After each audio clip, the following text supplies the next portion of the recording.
Pessoal, tem um assunto sensível e importante agora.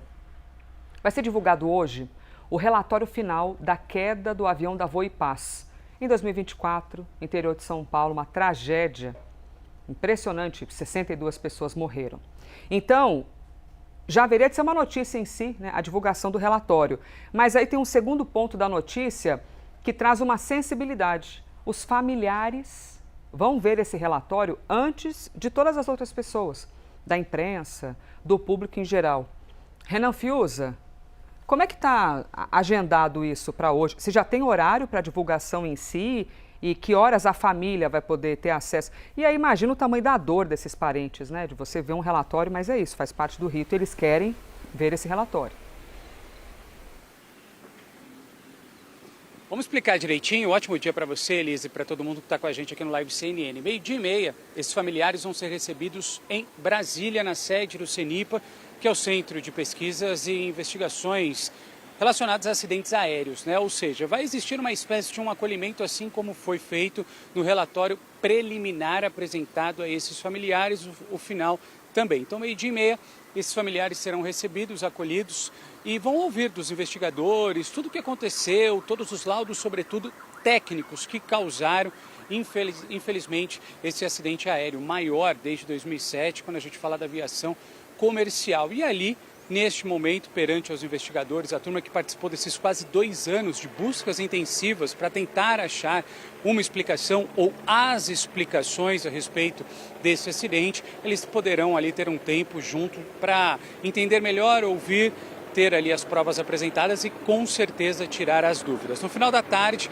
aí sim, teremos a apresentação do relatório para o público em geral, para a imprensa, uma coletiva de imprensa será concedida também. Então a ideia é justamente essa, né? Fazer com que esses familiares sejam ali acolhidos, possam trocar ideias, tirar suas dúvidas, entender o que de fato aconteceu naquele trágico acidente. A gente está falando de 2024, o tempo passa voando, a gente nem percebe, mas faz muito tempo já, né? O voo que saiu de Cascavel encontrou algumas dificuldades, né? Temperatura extremamente baixa, né? Congelamento ali numa certa altitude que o voo atingiu. Voo esse que tinha como destino final, saiu do sul do país, tinha como destino final o Aeroporto Internacional de Guarulhos, aqui em São Paulo, mas infelizmente, pouco tempo antes de pousar, aterrissar no aeroporto, já estava quase iniciando ali o processo de aterrissagem, acabou caindo na cidade de Vinhedo. 62 pessoas morreram, estamos falando de 58 passageiros e 4 tripulantes. Só para a gente arrematar, antes de eu te devolver, um ponto importante quando a gente fala do relatório final do CENIPA, tá? É um documento que tem caráter exclusivamente técnico e preventivo para que acidentes como esse não se repitam e eles possam melhorar sempre, né, os trabalhos e as execuções desses voos, tá? Quando a gente fala de responsabilidades civis e criminais, aí não é atribuição do CENIPA. Então, só para a gente deixar bem claro essa distinção, a gente segue de olho. No final da tarde, portanto, coletiva de imprensa, a gente vai entender melhor o que de fato fez com que essa aeronave caísse. Devolvo você, Elisa.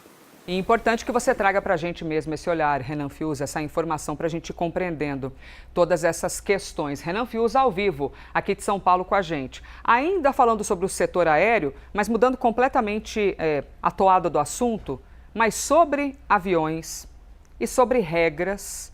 Em Brasília, a Comissão de Ética da Presidência da República aumentou as regras para o uso de aviões da FAB, Força Aérea Brasileira, os aviões da FAB, por ministros, durante o período eleitoral. E aí, Aline Beckett, como é que são essas regras habitualmente e qual é a ideia dessa medida, hein, de endurecer os critérios?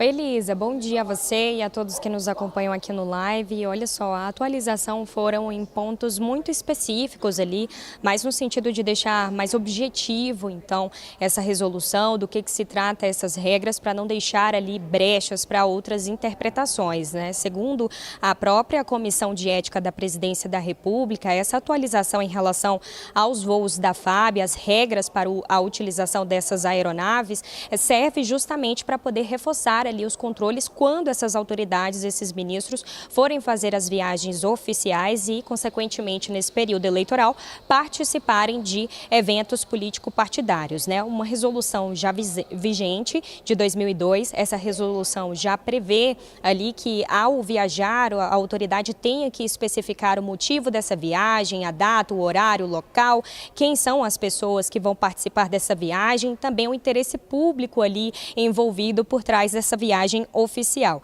Com a atualização agora desse trecho em específico, passa a ser obrigatório também que a autoridade possa informar também as condições de logística e financeira dessa viagem quando houver a participação em um evento político. Segundo a comissão, esse trecho é funcional porque o registro é obrigatório sempre que essa atividade, esse uso da aeronave acontecer no momento ali no exercício do cargo, isso independentemente do tipo de evento político que a autoridade venha participar. Então, em relação a essas informações básicas, eles precisam agora prestar informações também sobre as condições de logística e as condições financeiras também da viagem. Um outro ponto que também foi levantado pelo CEP, pela Comissão de Ética da Presidência, é justamente a regra sobre a participação de autoridades na administração de campanhas eleitorais. Já era previsto nessa resolução que fica vedada, proibido a participação dessas autoridades, de ministros, à frente desse gerenciamento das campanhas eleitorais, mas agora eles só se atentaram a esse trecho em específico em relação ao enquadramento da função, né, especificando ali o que se trata essa função, então, de um administrador de campanha, que no caso, segundo a lei das eleições, que agora foi aplicada nessa resolução de 2002, é justamente a pessoa que é designada ali pelo candidato para poder gerenciar os recursos financeiros da campanha. Então, continua proibido, continua vedado que a autoridade possa estar à frente de uma campanha eleitoral fazendo esse gerenciamento financeiro, mas agora é especificado, então, do que se trata esse conceito nessa resolução. Segundo a Comissão de Ética, a mudança busca dar uma maior objetividade à segurança jurídica, à aplicação dessa norma e também sem alterar o conteúdo ali do que já estava previsto nessa resolução de 2002 em relação a essas regras para a utilização das aeronaves da FAB, né? Então, foram mais ali questões pontuais para deixar bem especificado o que essas autoridades precisam ali prestar de informações e o que elas de fato ali não podem fazer em relação também a essas outras interpretações para não utilizarem a máquina pública de certa forma em período eleitoral de forma irregular. Elisa. Aline Beckett trazendo então as regrinhas. Todo dia a gente vai trazer alguma regra, alguma determinação ou aumento de fiscalização, porque nós estamos aqui nas vésperas, né, do início do período eleitoral. Muito obrigada, Beckett.